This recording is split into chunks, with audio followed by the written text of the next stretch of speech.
Untuk hall C, jom kita lihat apa yang ada di dalam. Pertama, booth AR helmet Kawasaki. Dalam booth Kawasaki ada Kymco dan Modenas. GV,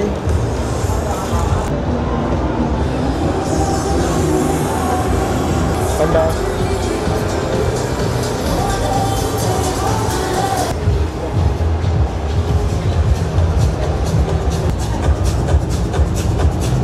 seterusnya Yamaha, Fabio Quartararo, model season 2024.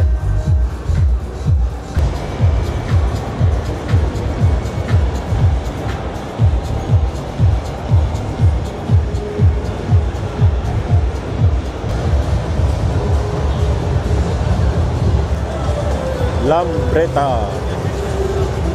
Diorang pun akan lancarkan produk baru juga. Ini pun ada tahun ni daripada Wiley Singapura.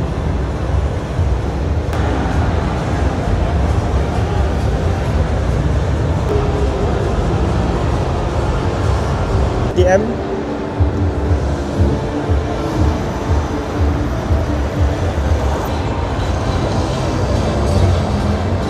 TM adalah Zontas.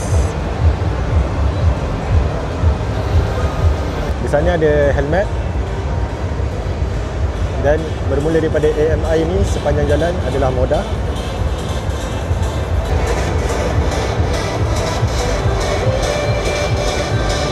Penambahan terbaru dalam kumpulan AMI adalah Indian Motorcycle.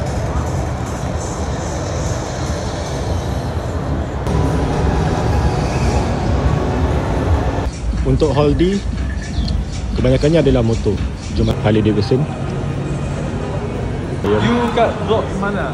Enfield, Superlux.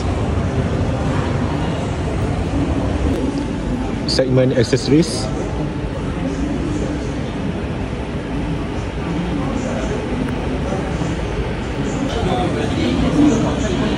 seat,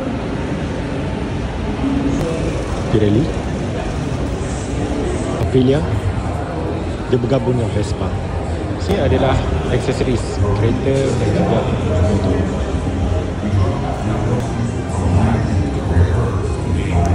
RWP pun ada kat sini.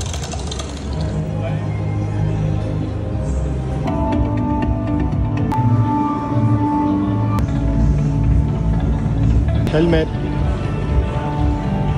drone untuk manusia, sim racing. Hall D1 ni fokus kepada ILKBS. Ini belah basement bawah sekali. Four wheel. Saga paling rare dekat sini. Sebab apa? Tengok ni.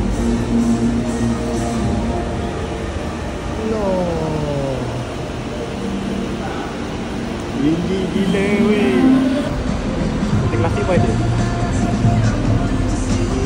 Sangat ramai. Truk, askar ada, apa pun ada, dan polis pun mereka ada juga.